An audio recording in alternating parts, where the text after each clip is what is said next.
Huh? How we doing, everyone? And welcome back to another episode of the Richie Hicks Jr. Sports Podcast. I am your host, Richie, here with my guys, Mr. Mike Zappy, Window 3, live from Zappy's Brewery. We have Idris Salam, a.k.a. Mr. Bosco from the Bronx.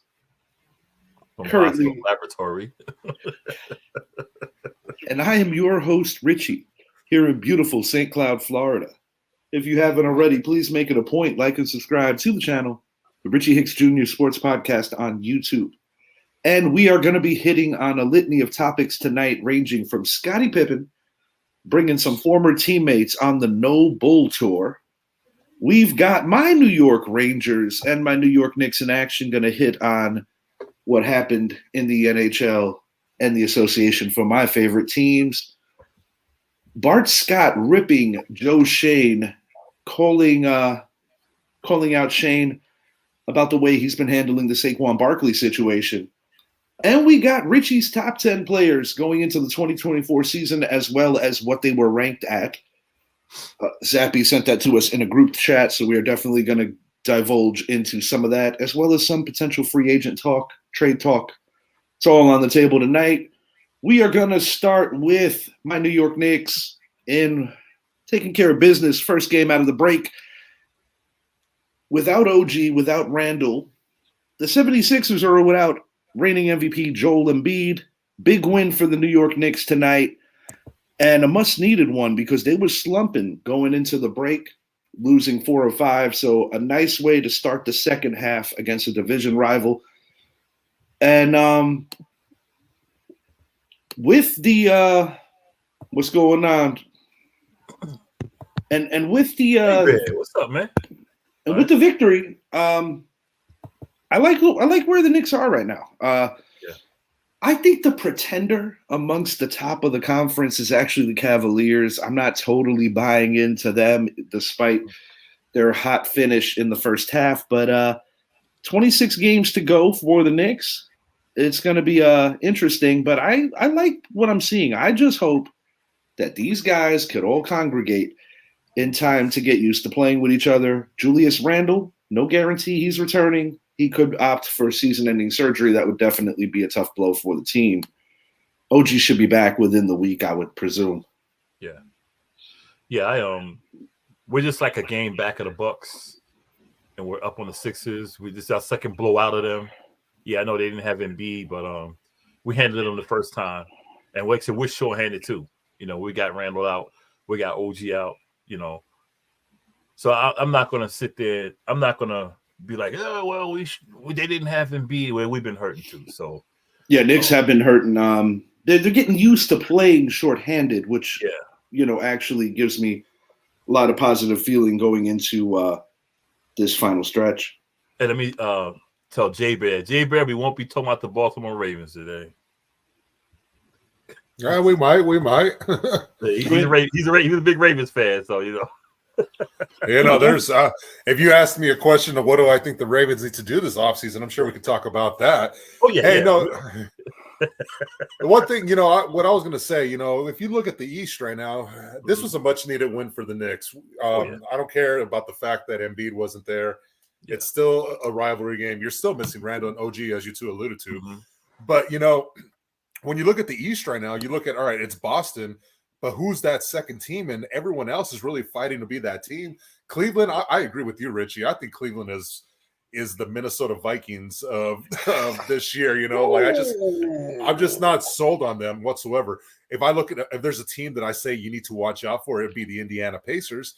If that team gets going, I think they're going to be a team that can be very dangerous. And they match up good with my Knicks. They have given us more than our fair share of trouble with them. I do agree. That's actually a good shout for the Pacers. A lot of people aren't speaking about that. No, and that's the thing. They're doing it quietly. I like Orlando. I just think they're too young right now. Miami, man. Chicago, man. The Hawks, man. So that's why when you look at the East, the Bucks were all waiting for this team to take that step ever since they acquired Doc Rivers, but they've only won 3 out of 11 games, I think it is, since his arrival. Yeah, unbelievable. Will they fire him and get a fourth coach on the books? Yeah, exactly. At some point, you have to say, all right, maybe it's us. So I like where the Knicks are right now. I think they're in prime position where you're not going to catch Boston. But if you get to that 2 seed, now you're not having to worry about Boston until the Eastern Conference Finals. And last year, the Knicks played very well straight up against the Celtics. This year, no victories in 3 tries, but the playoffs are a completely different animal. And this Knicks team, what they show me that they haven't had in previous years is that they have the depth to overcome these kind of injuries. Because previous Knicks teams, if you have an injury to a Randall, or God forbid an injury to a Brunson, or some of their big men, which the Knicks have dealt with this year, they're not going to be doing this well in previous seasons. And it goes to show the great job that the front office has done building a nice bit of depth and getting rid of dead weight that wasn't either contributing via minutes and not being part of the game plan, like a Fournier. Some Knicks fans forgot he was even on the team. Yep. And this is a guy that's just a couple of years removed from breaking John Stark's franchise record for most threes in a season. That's crazy. Yeah, yeah. Go ahead, Idris. I'm sorry. No. I'm going to say I know this is off the. Yeah, I was going to address that. I said I don't think they'll keep Odell. No, I don't think he's done enough to stay, Jay Bear. I really don't. If you're looking at the Ravens, you're looking at this. All right, obviously Lamar's there. You have a nice young receiver in Rashad Bateman and Zay Flowers. You're going to draft a receiver. 2 very good tight ends also. Yeah. They're 2 very good tight ends. Plus the free agency class this year is deep. Ravens, what they need to go do is you got to obviously lock down your defensive tackle because if not, he's going to Dallas. I want Madubuike over there, but who doesn't? I see Patrick Queen as the guy they're going to lose. But if they can get a Derrick Henry into that offense, I mean, that offense is complete, in my opinion. I mean, you're talking about – it's built for running backs. It's built for running backs, and Derrick Henry would massacre teams on the end behind that line. So, but as far as Odell goes, no, I think he's got to go. I can't justify keeping a guy that was – he can't stay healthy, man. He can't stay healthy, and no, it's just – I'll tell you where he makes sense. I'll tell you where he's going to go. New York. I mean, there's always a possibility, but I actually wasn't thinking about us. I hope not. I wasn't thinking about us. But I could see him in the state of New York with the Buffalo Bills. Yeah. Buffalo's an interesting one because he could serve as their primary slot guy. Him and Shakir could be a nice little thing, or opposite of Diggs. Well, Diggs, I think Davis is already gone. He pretty much has said he's going into free agency. I don't think Diggs is their number 1 receiver anymore. I think Shakir has taken over that. And I think it's time for them just to part ways. You know, Diggs is just he's been slacking off, man. He's been slacking off, man. And in the playoffs, I mean, dude, you had 2 passes in your hands, and you just dressing Jay Bear. That almost happened last season. Obviously, it didn't come to fruition, and Odell waited the year out. But he definitely flirted with going to Buffalo, in addition to the Dallas Cowboys and the New York Giants. Dallas would be intriguing. He blew it with Dallas last year. Yeah, I really thought. He should have won. He blew it. I actually think if I was his team, I would have advised him to go to Dallas. I think Dallas, basing it on last year, had the best to offer in that situation. And while we're talking about a former New York Giant, soon to possibly be former Baltimore Raven, I want to speak about another Giant that might be a former member of our team in the near future. Bart Scott rips Joe Schoen, says the Giants are treating running back Saquon Barkley like a side piece. While I feel that it is a little too amplified, I like that he's going to bat for the player. But I'm sorry. I'm just going to call it as I see it. And anyone who knows me knows I'm a huge Saquon Barkley fan. Running backs do not get better at age 27. They get worse. And as much as I love Saquon Barkley, the God's honest truth is he made a mistake 2 years ago in 2022 not taking the deal that he could have had. He could have had the deal that he wanted. He did not take the deal. And, you get a saturated running back market yet again this year. And it's going to go a couple of different ways. You put him in free agency, and it might actually humble his outlook and be like, oh, damn. Because you got like 5 or 6 starting caliber guys that are going to be available in free agency. So Barkley being a free agent is not going to be like such a treasure compared because of the sheer fact that there is the injury history there. And not to mention that the running back market, unless if you're a Christian McCaffrey or maybe a younger version of Alvin Kamara or a guy like a Derrick Henry, who's the prototype old school running back in today's times, I just don't see Saquon getting the payday that he really thinks he's going to get. And that ultimately might keep him with the Giants. But I think you cannot responsibly give him any more than a 3-year deal, 3-year max. You cannot go more than a third year. He's going to be 30 years old when that thing's over. 30 going on 31. My personal opinion is if I'm running the New York Giants, you can use the transition tag on Xavier McKinney, which I actually tend to believe would be a bigger loss than Saquon Barkley. And a lot of people might think I'm out of my head. Saquon Barkley accounts for so much of the offense. But because he doesn't necessarily mean that that's a fluid offense or that they're doing things the right way on that side of the ball. I love the guy. I wish him well. But I think that his market value was always doomed from the jump. When Dave Gettleman drafted him as early as he did, you don't draft running backs in today's NFL that early in the draft. And personally, I do think Saquon is going to probably find a new home this year. And I just want to say that I hope we keep him. But if I'm being honest, McKinney entering his prime with less injuries, granted he had that ATV thing last year, that's it. He's the priority if I'm the Giants. Transition tag him, which gives you more flexibility. They could do kind of like a handshake deal with Saquon and say, report back, and let's see if it's reasonable and we could match it. I do believe that Saquon still wants to be a Giant, but at the same time, it's like maybe it's time to go to a Baltimore or a Buffalo, somewhere where you can really make a huge difference as a weapon because, I don't care what year it is, committee backfields still work. It would literally make me want to vomit if he goes to Philly. But, I think, I agree. I think we'll keep him, but if he doesn't stay, it wouldn't surprise me. We do need X back there. I don't think it's going to be a spiteful kind of deal where he's just going to sign immediately with anybody. I do believe that he is going to give the Giants a chance to match. That much I will say. Dallas would be a good landing spot because of the offense. You're not focusing on him, but he's still going to be basically the feature. I don't think he'll go to Dallas because he can never come home to New York. I tend to believe that Derrick Henry would actually be more feasible in Dallas. Because Henry's a pound. Henry's a hammer, and I think that offense in Dallas, you got Derrick Henry. Because the beautiful thing about getting a guy like a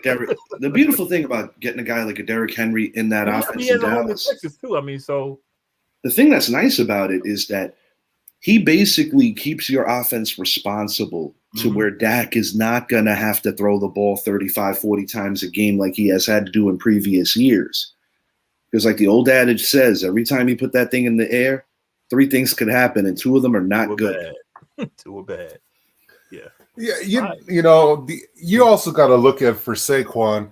Obviously, it's Philly, Dallas within the division, but the team I want to see him go to, Houston. I think if he were to go to Houston's offense, oh my God, that offense would be scary in my opinion. You put him with Damian Pierce, not to mention their young talent. I think that'd be something fun to see. I don't think Saquon's coming back to New York. You mentioned Pierce. Do you think that he? I know he's younger and he's on a rookie deal, but Singletary did take a good chunk of Pierce's carries last year. You think that because of the youth variable, they lean towards Pierce in year 3? Well, Pierce and Saquon are 2 of the same type of running back, where Devin Singletary is more utilized in the passing game. Yeah. So you could actually prolong Saquon's career a little more and still keep Damian there because he's only going into year 3.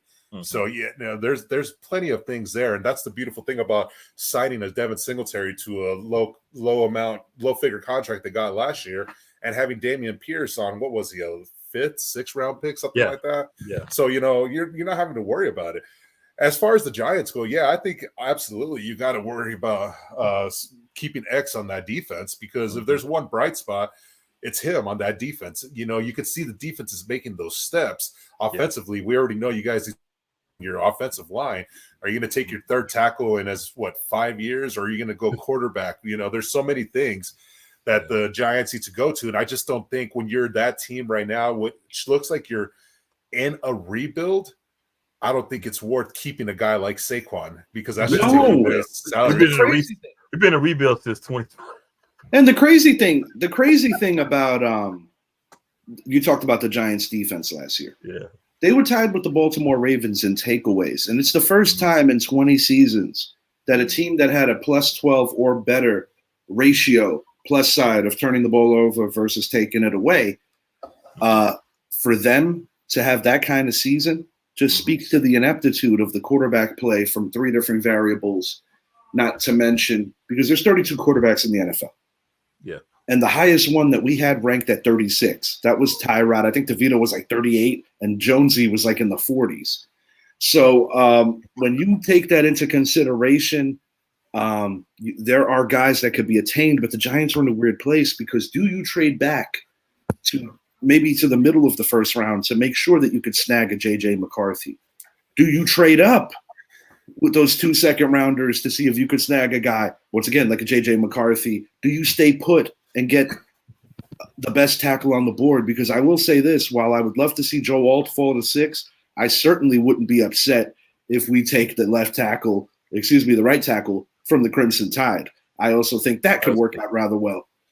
I think the Giants are in such a peculiar situation, because when you look at the three top quarterbacks, Caleb Williams, Drake May, and Jaden Daniels, I asked myself, of the three, which one fits Brian Dable the most? And the obvious answer is Drake May. He has a lot of his play style is like a Josh Allen, just a more accurate quarterback coming out of college. But then, like I said, the Giants there at 6, I don't think it's going to be Joe Alt, even if he's sitting there for you guys to get him. I think if it's not quarterback, I think it's Malik Neighbors, because I can't see this team passing on a wide receiver. They have not had a number one wide receiver since Odell Beckham Jr. with that kind of catch radius that Neighbors would bring to the table. Not to mention that on some people's big boards, they have Neighbors ahead of Marvin Harrison Jr., which is interesting. And, well, I mean, if you look at the statistics, Neighbors put up a much better season than him. Did. Him and the yeah, so it's, the reason why Marvin has the hype is because he's Marvin Harrison's son. Oh, absolutely. Just like Joey Porter had the hype over Tay Banks last year.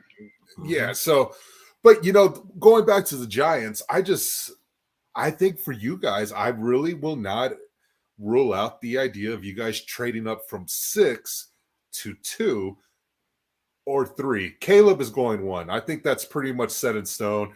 Chicago's going to be making their move away from Justin Fields here in the coming days, I would imagine. I think Justin Fields could be headed to Pittsburgh. I think Pittsburgh. Pittsburgh makes the most sense when you talk about between Pittsburgh, Las Vegas, and Atlanta. Which one is the most Super Bowl ready team? It's Pittsburgh, without a doubt. But which one presents the opportunity for a more explosive offense? It's Atlanta. So, there's a lot of things, but the team that's going to trade for Justin Fields is going to be a team that's drafting in the middle tier of the first round, unless if a team like the Patriots says, hey, we'll give you our, number 34, their second round pick. And because they're not going to get a top 5 pick for Justin Fields. They'll be lucky to get a middle first. Patriots, Alt might be on their radar, as well as grabbing a quarterback there if they're not in the trade thing for Fields. I mean, I've even seen trades suggesting that if the New York Giants can't get one of the big 3, maybe Justin Fields could work. But I don't know how I feel about that.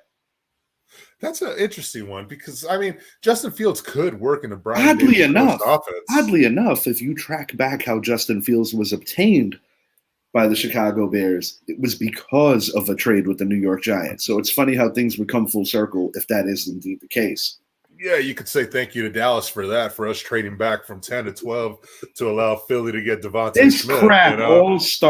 This crap all started with Denver taking Surtain, and then there was a domino effect. No. It started with the Panthers. Yes. Then Denver was going to take a cornerback. Everyone figured it was going to be Surtain, and J.C. Horn was going to be there for Dallas.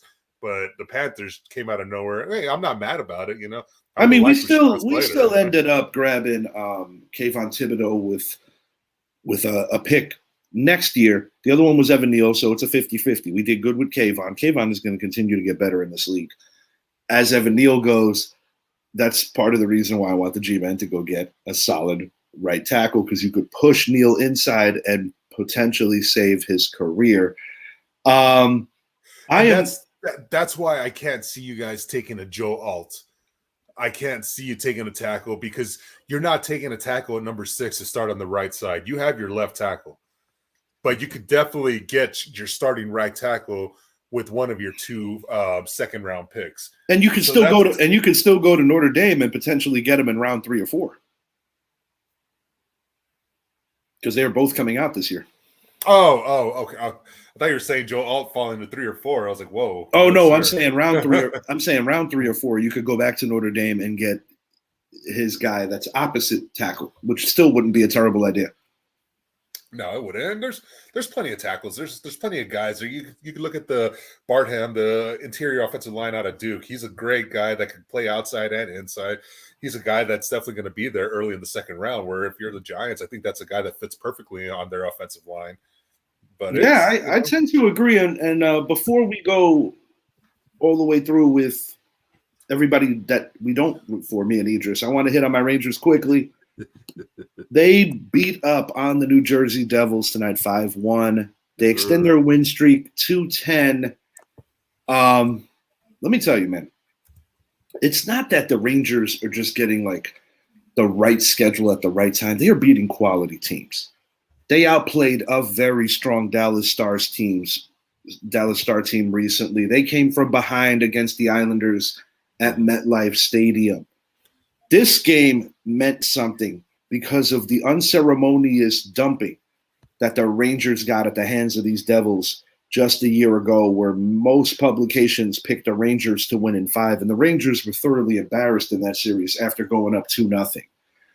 That was a very tough one to swallow after winning 2 in New Jersey, only to go winless at MSG and lose 4 consecutive. It was pretty rough. And this Rangers team, I have this weird thing about the curse of the President's Trophy. It really gives me the heebie-jeebies about having the best record in hockey. But oddly enough, last time the Rangers won the Cup, now granted, this was literally 30 years ago, they were the best team in the NHL all year. But, if Boston maybe finishes a point above us, I'd be okay with that. Yeah, and speaking of Boston, that game last night against Edmonton was something else. Yes, it was. Going to the third period up, what was it, 4-1, and then all of a sudden it's a tied game. I mean, what a great game, as you were speaking about Boston. I like what the Rangers are doing right now, man. I think what is he, 10 in a row now? 10 in a row. That's unbelievable. Like they are definitely a team, in my opinion, that you've got to be worried about. I mean, they're tied with Boston at 79 points over there in the Eastern Conference. And we have our lone meeting against them. We're going to be playing more as the season moves along, but our lone meeting against them, we did defeat them. The Rangers just look like they got it right now. But like I said, the playoffs haven't started yet. We did have a huge injury less than a week ago. But the thing is, this team is built to win in the playoffs. And oddly enough, my prediction is for the Eastern Conference Finals in both baskets and on the ice. I got New York, Boston. I hope. But God almighty, if we go 0-2, that's going to be brutal. As long as Boston doesn't go lay an egg like they did last year in the opening round. But to be fair, the team they lost to actually did go to the Cup. That would have sucked worse if that team that beat them would have lost in round 2. Then it would have really felt nasty. When you still have one of the greatest regular seasons in NHL history. The greatest. Or the greatest, yeah. They were the Golden State Warriors, except the Warriors made the finals. Yeah. Well, they made it to Game 7. Exactly. Yeah, and they would have finished it early if Draymond didn't get that suspension. We all know that's true. Dummy.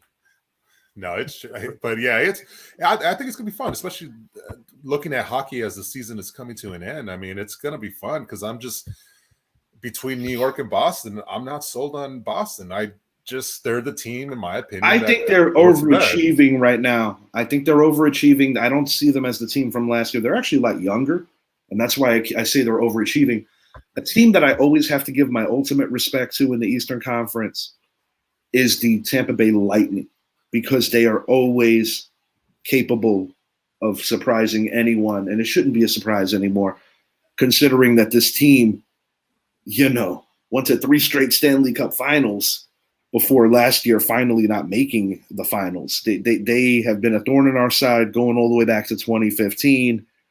I was in the house for Game 6 when the Rangers tied it at 3, and the Tampa Bay Lightning turned around and gave the New York Rangers their first Game 7 loss in the history of the franchise at MSG. So that was painful.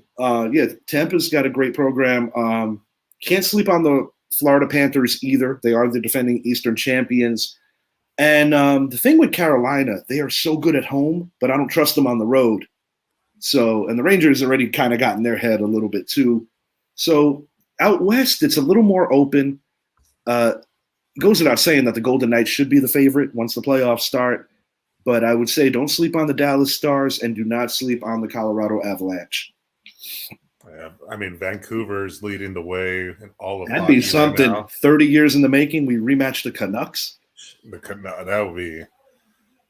Hey, do you think Mr. Wayne or somebody can come out? Mark Messier can come out and play that game? Oh, that'd be pretty dope. I mean, he did drop the puck recently in MetLife. That was cool to see him. He gets so much heat with PK Subban, and I love it because PK just looks so angry every time he talks to Messier. Because you can tell that when the cameras are off and when there's no hot mic, he's probably like, "Shut up, bitch! You know how many Stanley Cups I won?" And PK is just getting all kinds of angry at him. But it's all good. We're gonna hit on some rankings for Major League Baseball, and I have a feeling Zappy and Idris as well are gonna have a little bit to say here. Who's rated too high? Who got overlooked? These are not the ones that Zappy sent me. These are my personal ones, and then I'll hit you with what Zappy sent me. Ronald Acuna Jr. at 1, Aaron Judge at 2 of the New York Yankees, Shohei Ohtani, I got him at 3, Zappy's man Corey Seager at 4 for your defending world champions. I jumped from 4 to 6. I'm missing a player. Juan Soto at 6, Garrett Cole at 7, Julio Rodriguez at 8, Trey Turner at 9, Jordan Alvarez at 10. Who the hell was? It's got to be Mookie. Yeah, Mookie Betts was supposed to be 5. I could fix that. Thank you for catching that, Zap. Thank you for catching that. But yes, I do have Mookie Betts at 5. I think when I hit LA Dodgers and did Shohei, I somehow forgot Mookie was right after him being a teammate. But yes, that is exactly what I did. Now, Zappy, you sent me your list. That wasn't my list. That was Major League or MLB Network's list. Well, yeah, the list that you sent me. On that particular list, I recall Mookie being all the way up as high as 2, which I did not agree with. Freddie Freeman was on that particular list you sent me. As you notice, I didn't put him in my top 10 because this is my thing with Freeman. No, it was not a trade. But Matt Olson replaced him in Atlanta. He's in LA, and I think the Braves got the better of it for a lot cheaper. Juan Soto, I think his ranking is more predicated off of ability versus necessarily what he is going to do or is not going to do. But I have high expectations for Juan Soto this year in his first year in the Bronx. I mean, I think lining him up with Aaron Judge, Giancarlo Stanton reporting to camp, very thin. I think he's going to have more dexterity. I don't necessarily think that thinning down is going to have Stanton lose the power. I think that Stanton's getting to that point where he's like, man, I used to be a baseball player. It's time to get back to being a baseball player and just some guy who hits 212 and hits 40 dingers. I want to be more versatile. So I'm actually proud of Stanton for coming in that way. I think it's going to actually cut down on some of his injuries. So we'll see how that plays. But if there's one particular player that I would put in the top 10, and it might be a little bit of a reach, but it's just how high of an opinion I have of him, it's Adolis Garcia of your defending. That guy is just scratching the surface of how great he's ultimately going to be. That guy is just so damn good. I get it. He's not top 10 yet, but at year's end, he might be in that breath. I like what offensively the Rangers bring. If they could bridge it out in that bullpen, a repeat's not out of the question. Looking at the list, looking at your list, for my list as well, 1, 2 is Acuna and Betts. I can't. What Mookie Betts can do, where he's a guy that can play short, second, third, right field, center field, lead off, hit second, hit third, hit fourth. I mean, the guy is the complete athlete. And not to mention, he's an incredible bowler. He's an incredible basketball player, an incredible I just can't player. believe that Boston literally got rid of the face of their organization like no bigs. And they have a propensity for doing that with LA. People may remember that they moved on from Nomar Garcia-Parra some years back. Because they took on the Billy Bean effect. Remember, they tried hiring Fenway group, yeah. They tried hiring away Billy Bean from Oakland. He said no, but they bought into the system, and what happened? They've won since then. We've seen him. I mean, we saw him do it again with Rafael Devers. That's just Boston's thing. The big move that I had made was I didn't agree with having Corey Seager all the way down at 6. When I look at the guys ahead of him, like Freddie Freeman, to me, yeah, an incredible baseball player, but Corey Seager and him, when you talk about behind the plate, Corey has just the amount of same power. He's a better hitter. If Corey Seager had played the whole season last year and he was already second MVP talks, he probably wins the MVP. He would have hit 40-something home runs, would have had a batting average of 375. I mean, and you see what he did in the World Series, winning his second World Series MVP. I mean, Corey Seager is a stud. He is the best shortstop in baseball. And whenever the best shortstop in baseball is not in the top 3 or 4, I have a problem with it. I actually got him at 5. I just didn't put the numeric in front of him. I actually have him at 5. But yeah, it's like I said, I have Acuna 1, Betts 2, Aaron Judge right there at 3. If you're talking about the best hitters, he would be 1 in this list, but we're talking about everything. Shohei right now would be for me number 4, but since he is missing time because of the elbow injury, the UCL surgery, the Tommy John, it looks like he's gonna play opening day, but availability is also going into consideration for me. That's why I don't have him at 4. I don't think he pitches this year. I think he's predominant. No, he's not pitching.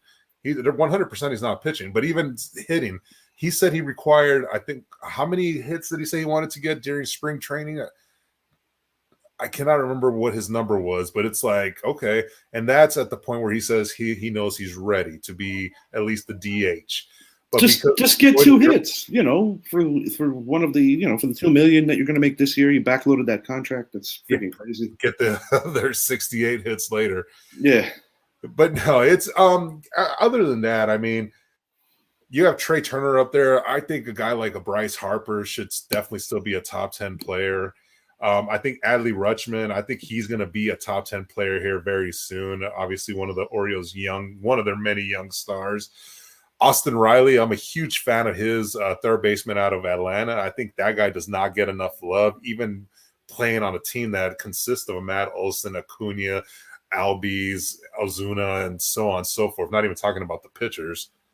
Yeah, Strider is going to be huge this year. You still got Max Fried over there. Not to mention that when you got Chris Sale backed up so far into that rotation, I think it is nothing short of excellent for him. Number 4 starter. Yeah, that's not out of the question. Big ups, Mr. Nass. Thanks for having us in your platform recently. We had a blast on your show, and we'd love to do that again in the near future, but hope you're having a good night as well, bud. And as always, thanks for the support. Idris, how do you like my rankings, man? Do you think there are certain players that Zappy suggested that need to Yeah, it's Mookie. Just Mookie. Well, I missed him and then I put him back in. Yeah, I think I would go drop him a bit. Acuna. You would drop Mookie? Yeah, I'd drop him a spot. So you'd flip him with Seager? Yeah. Okay, that's a reason. Shohei, I know what he does. But I need to see how he comes back this year after the surgery and everything. You know, that's the only reason why I wouldn't put him on the list right now. Because I know he was saying how he wants to get 50 at bats, you know. But is that the number 50? Yeah. Yeah, 50. Okay. Yeah. So I just yeah. And that's for Stanton. I'm glad he lost weight. Maybe that's showing that he's trying to really resurrect what we thought he would be. I saw it collecting a check and be like, oh yeah. I read an interesting article that more or less going back to the MVP, because the last two MVPs to get traded in the year that they won MVP both went to the Yanks. Alex Rodriguez, as well as Giancarlo Stanton. But what's interesting is that the article alluded to how back in 2018, Giancarlo Stanton was Juan Soto, so to speak. Yeah. And so many metrics. And it would be very, very interesting. I want Stanton to hit for some more average. I'd like to see him be able to get in the field a little. I'm not saying that I want him out there often. We don't need him out there often because you got. No. But I mean, you like to see him be more than just a designated hitter. Sometimes doing whatever he's supposed to do. Yeah, because while Dominguez is healing, you got plenty of outfield options, which is a breath of fresh air for the Yankees. You got Verdugo for at least 1 year. You got Soto, who I actually do believe is going to sign a long-term deal with these Yankees. You've got Trent Grisham as a depth piece. Now, when you look at those outfielders compared to what they've had in previous years, the depth of the Yankee outfield is very good. I like bringing back Lou Trevino. I actually think that is I think that's a quality signing. We're gonna miss Michael King, but when I look at the Yankee bullpen, I see a lot of flexibility there. But the one thing that's gonna be decided as the year moves along is, are they gonna truly go closer by committee? I think Holmes will be your predominant guy. Boone has a thing about not letting guys that pitch the ninth inning or get your save, so to speak, pitch more than 3 consecutive days, which I agree with. But I think you're going to see a lot of committee situations. And it's kind of baseball taking that turn, too, where it's not about if you're the closer. If their meat of the order comes up in the seventh, and you absolutely have to have those 3 outs because it might be the most important 3 outs of the game, you might see more closers coming in the seventh now. It's kind of like an analytical thing with baseball that they didn't put into practice 15, 20 years ago. Yeah. I never cared too much for 3 days straight anyway. You know, it's not everybody's built like a Mo or a Trevor Hoffman, you know? Yeah, and see, Mo was built for that. I mean, he used to be a starter. They put him in the pen, and he was built to go 3 straight days. That was his thing. Sometimes he just came in the ninth inning and closed up. You might have brought him in the 8th inning or whatever, but he knew that was it. He used to be a starter, so he's used to this stuff.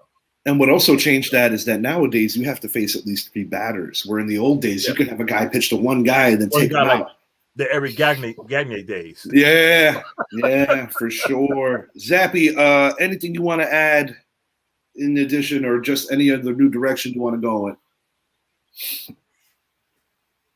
Where does Blake Snell sign? Where does Cody Bellinger sign? Where does Jordan Montgomery sign? I mean, we have our first spring training game tomorrow.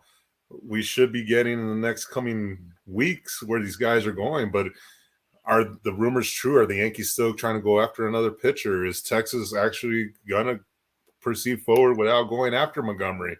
You know, I think it's so weird that, and this is a growing trend in baseball, that you're this close to the start of the season and more guys are not in camp yet. They're still trying to figure out where they're going. I do not think the Yankees are going to get Blake Snell, although I would love to see it, because of the fact that the Yankees really busted a massive jump over the luxury tax threshold. I look around Major League Baseball. Where would he make sense, and who could actually pluck him? It goes without saying. You're talking about Snell. Okay. it goes without saying that the Dodgers could pretty much afford anybody. But I would say this: look out for the Los Angeles Angels as well as the San Francisco Giants to make a strong push for Blake Snell. I would like to see him go to the Giants if he doesn't come to the Yankees, just because it would give them a little more firepower against the Dodgers. And then, of course, you have that very upstart Arizona Diamondback team that shocked the world last year, only winning 84 regular season games, making the World Series. Cody Bellinger's an interesting one, Zap. I actually could see him going to a team where he could be like the elder statesman, going to a team like a Pittsburgh Pirates or a Miami Marlins team. I think he fits into both teams rather well. I think he brings a lot for each respective locker room. Miami is set after their signing today of Tim Anderson to a 1-year deal. They're going to the World Series. You really believe that? No, it's Tim Anderson. I know. I'm just like, that's why I started laughing when he said Tim Anderson. I just looked up. I'm like, man, Ramirez knocked him out of Chicago, like literally. Literally. We haven't seen that kind of passion since Jack Parkman and Wild Thing Vaughn. We already know what he renamed it. It's not the second time around. Yeah. The one I want to see with Blake Snell, even though they made a trade for Corbin Burns, Baltimore going after a Blake Snell, I think would go a long way helping out a Grayson Rodriguez for the future. But it's a young team that still managed to win 100 games last year, who's going to win 100 games again this year and the next. I mean, they now have a management system that wants to spend money. Go out there and get yourself another pitcher and really put the pressure on the Yankees. That's what I would say to a team like Baltimore. Get yourself a Cy Young winner in that rotation. And Gordon Montgomery, I think I think he wants to come back to Texas. I think Texas is going to wait because he wants. I think they're still going to end up with him. I do believe that to be true. But I don't need it anymore. I think it's down to the Yankees and the Rangers. There's just too many things where it points to both those teams, and it's just gonna. I think at the end of the day, it's going to be a matter of where he wants to play. That's the way I look at it. Cody Bellinger, I still think he's going to go back to Chicago, man. Just what he means so much for that team. Chicago's a team that's right there already, as we know it. And him not in that lineup could be the difference of 7 wins or 7 losses, So that's the way I look at Chicago. We are coming up on the final 16 minutes, which is awesome. So that means that we have time for my favorite segment. We're talking about Start Bench Cut.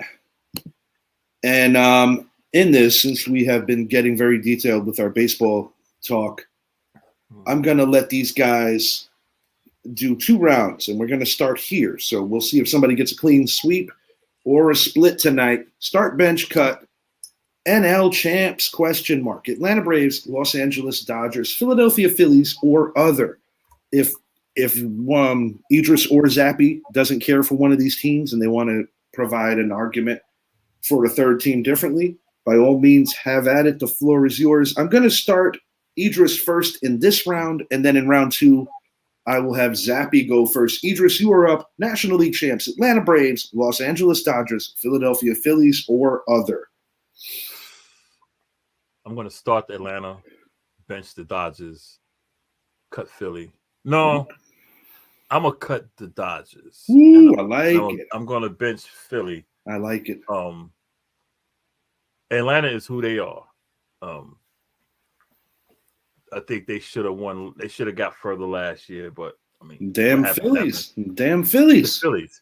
I think the Phillies can do it, but I just think Atlanta still has that championship pedigree. With the Dodgers, they got a chance. I just don't. I don't care how much firepower you get. They still got to gel. I mean, I know this is not basketball. I know this is not football. I know this is not hockey.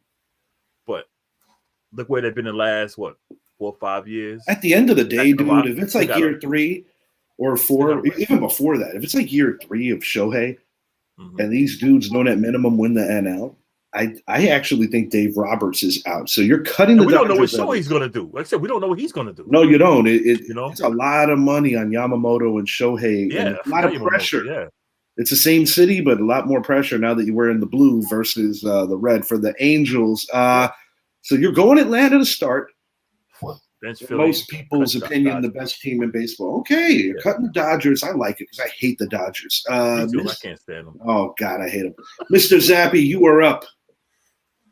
So this one, I agree with Idris. I'm cutting the Dodgers. You're continuing to spend all this money, but as we've learned in baseball, that doesn't necessarily pay us. It doesn't, especially as of late. Yeah, they won the 2020 World Series, but what would have happened in a true 162 game season?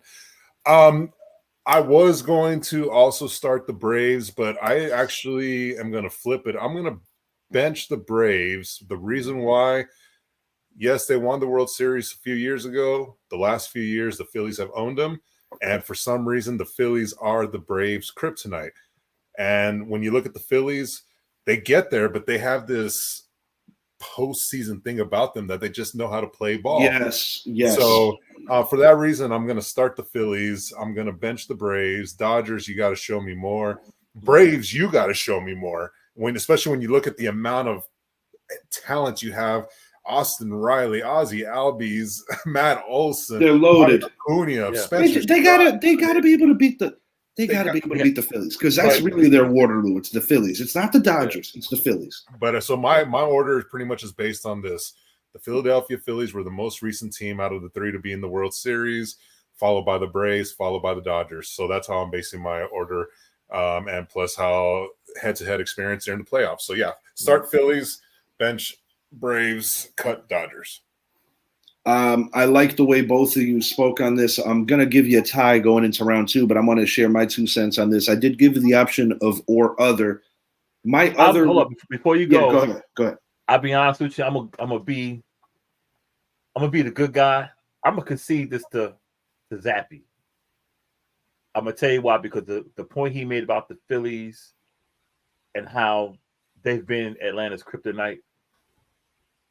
And yeah, I'm going to concede this one. I shouldn't, but I'm going to concede this one because he got me on that one. All right, 1-0 Zappy. I do want to say this. I had mentioned or other. If I was on start bench cut and one of you two were my judge, I would pluck out actually the Phillies. No, screw that. I would pluck out the Dodgers. I'd put in the Diamondbacks because even with the Diamondbacks, you could once again make the point that similar to the Zappy's point about the Phillies. Well, the Diamondbacks didn't even win the division, and the Braves didn't win the division, but they're more recent in. And it just goes to speak on the level of competition in the playoffs and in the National League over the course of the last 3 seasons particularly. But I actually think that the Diamondbacks are probably going to finish right around where they were last year. I just don't think that they're going to have that kind of fortune to get into the playoffs. They might be a couple of games better than 84. They're still going in the right direction. I just don't think they're there yet. I think they got hot at the right time, and they got very fortuitous with some of the shit going around baseball. Remember, they led that division for a while time too, because the NL West the Padres obviously have underachieved. That's been the Bob Melvin mentality. Let's underachieve with the amount of talent we have. The Dodgers are, hey, I really loved watching Peyton Manning and LeBron James. So let's go. Snell's going to the Giants. He's going to the Giants. Write it down. That's where he's going. I mean, why not? Why not? I mean, he once pitched in the American League, went to the NL, did great in both. Why not go to the one where you don't have to face the DH? Absolutely. If you can go to the Giants, why not? And he's got a pretty good arm. I mean, maybe he could come to East Rutherford too, Hey, well, like I said, until we hear some sort of like Jake Smell signed with the Giants. You said Jake what? Jake Smell to sign with Arson Judge, then shout out John Heyman. I recently found out and shared it amongst us in the group chat that the famous one who gave the name Arson Judge is actually a fellow graduate of my high school, Lawrence High School in Cedarhurst, New York. Also graduates that have done well for themselves, both in the NFL. Mr. Shane Olivier, may he rest in peace. from the San Diego Chargers helped spring LaDainian Tomlinson into the MVP season of 06 and an NFL record season. Lyle Alzado from Raider fame. That was a bad man. I got to meet Lyle as number a kid. 77. Yep. Yeah, right next to Howie. He went to a lot of my games as a kid, and I don't care what the media ever said about that guy. He was a stand-up individual, and we miss you, Lyle. On to the American League champs. I have given the options of the Texas Rangers, the Houston Astros, the New York Yankees, or other. Who started last round? You went first, Idris. So I'm going to let Zappy go first on this one. Your Rangers, your hated rivals in Texas, your sort of allies, the Yankees, because, we kind of have a nice rapport with each other where you guys actually did something cool for the sake of baseball. Yeah. And immortalized Aaron Judge's historic home run, or other. If you don't like the Yankees or one of these other two, or other. Zappy, you're up. So the first thing I'm going to do is I'm going to remove Houston, even though they went out there and you already won. Even though they went out there and acquired Hader to go. I might concede this one. I mean, they've got two great closers, but I want to look at everything else, the whole grand scheme of things. So I'm going to actually remove Houston. I'm going to put Baltimore in this conversation. Zappy, you're the winner. Continue. Yeah. I'm putting Baltimore in this conversation for a few reasons. I like what they have coming out. I mean, we see Jackson Holiday, who is going to be playing here soon. We see what they have with Gunnar. We see what they have with Adley, Grayson. I mean, they are a young team. They go out and they get a Corbin Burns. Your kid's playing on the Orioles? I bet. I mean, Baltimore's got a good team. I mean, his daughter she's athletic. Yeah, very athletic. He might get you. First track meet, she took first in shot put. That girl got some. That girl power. That girl got it going on, man. I was like, hey, you got to throw this, and she just shrugged it off, and she's like, okay, that girl got it going on, man. Yeah, but no, so that's why I'm going to take Houston out. I mean, yes, Houston, they've been since 2017 have been the premier team, but only have 2 World Series to show for it. One of them, we all know about the cheating scandal. We all know about the Altuve game-winning home run against Aroldis Chapman, which any other day he's not hitting that. So that's why I'm taking Houston out. Houston's time is coming to an end. There's 2 teams in the West that have arrived at Seattle and Texas. All right. Now, when I'm looking at the Yankees and Rangers, I mean, the Yankees, this is, if you want to say who's the team in the American League that we want to compare to the Dodgers, it's going to be the Yankees. Zappy, you lose. You continue to go spend money. Yes, you bring in a bat like Juan Soto, a phenomenal addition to that team, but can you keep this team healthy?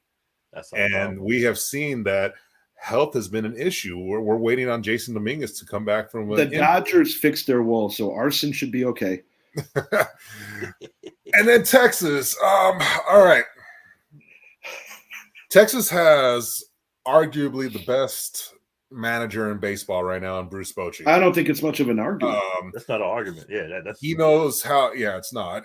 He knows how to manage what he has before him, especially when it comes to pitching. He is the best.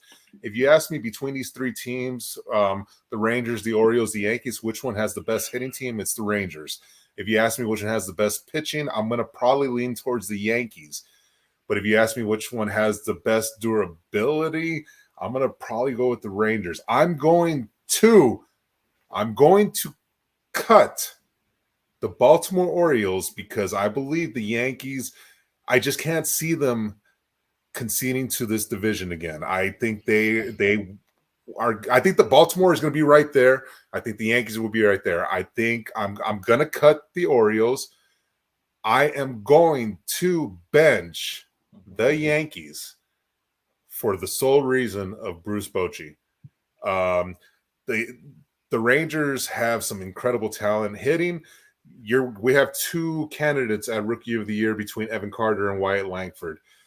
You have a guy in Josh Young. If you're named Wyatt, if your father named you Wyatt, you have no choice but to be great. Oh, and I'm most excited about him. And we just drafted him out of Florida last year. Yeah. So, so for that reason, championship pedigree up to date right now. I'm going to go with the Rangers, not to mention they get Max Scherzer and Jacob deGrom back when it's time for the important stretch. You still have Nathan Eovaldi back. Eat your heart out, Met fans. You're going to see what it looked like if they actually did it for you. Oh, my God. I mean, last year kind of was that. Scherzer pitched enough. DeGrom did it early. So, yes. DeGrom deserved a freebie after all the shit he did in Queens. Yeah. Cutting the Orioles, benching the Yankees, starting the Rangers.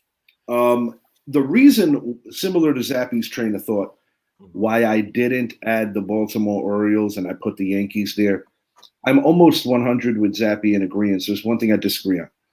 I do have the Baltimore Orioles winning the American League East, but I think in crunch time, meaning the playoffs, I think the New York Yankees are going to show that pedigree that the Baltimore Orioles still are looking for, because let's not forget, guys, last year the Baltimore Orioles got swept out by the Texas Rangers.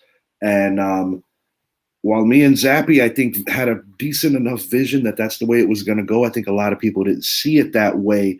Idris, before we move on to the Chicago Bears new hire for our final few minutes, anything that you want to add to this? I can't add nothing. What I was going to add was DeGrom. But when he said DeGrom, I said, man, I lost this shit. Man. It's baseball time, baby. Come on now. Zappy, bring it up. Because if I had to, I would probably start bench cut the same thing. But if I use those, it'd be the same thing. Texas, Yankees, Houston. But I mean, Texas has what they have, and they just got better. Me personally, I would start the Rangers out of respect because they are the world champs. I would bench my Yankees. I would keep the Astros over the Orioles once again because of championship pedigree. Now, granted, Dusty Baker is working for the San Francisco Giants upstairs, and I keep saying this, it just keeps beaming in my brain. Blake Snell's going to be a San Francisco Giant. Idris, I want you to start this next one. We've got roughly about 3 minutes to go here. Mm-hmm. Jennifer King is hired by the Chicago Bears. What are your thoughts on this? I actually think it's pretty cool. Yeah, I agree. And I know I'm gonna get help this, but I hope they did it because she was qualified. Correct. And then not try to do it for a quote. I mean, she knows her shit, but I just hope that's why. Because I don't want. Yeah, because it's kind of like the Rooney Rule thing. Like, don't interview these guys because you got to do a check.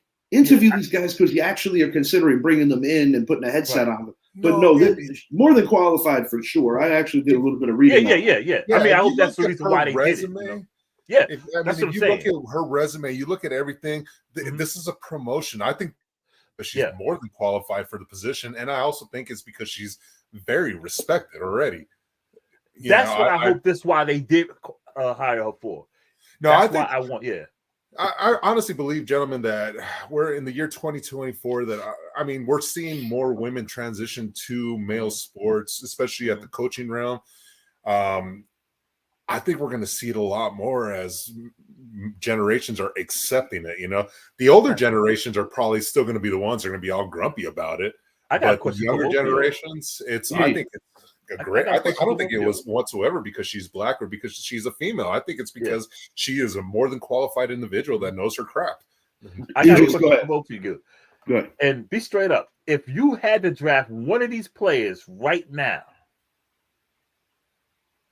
who would you, based on what you've seen out of Bronny James and Caitlin Clark? Who would you? Caitlin Clark. Caitlin Clark, dude. Caitlin Clark. I mean, I would too. Well, because she got dogged on for a little bit. What Caitlin Clark can do is unbelievable. I mean, we haven't seen that since a young man coming out of Davidson. But she can shoot. Yeah, she can more than shoot. You have to be her up at half court.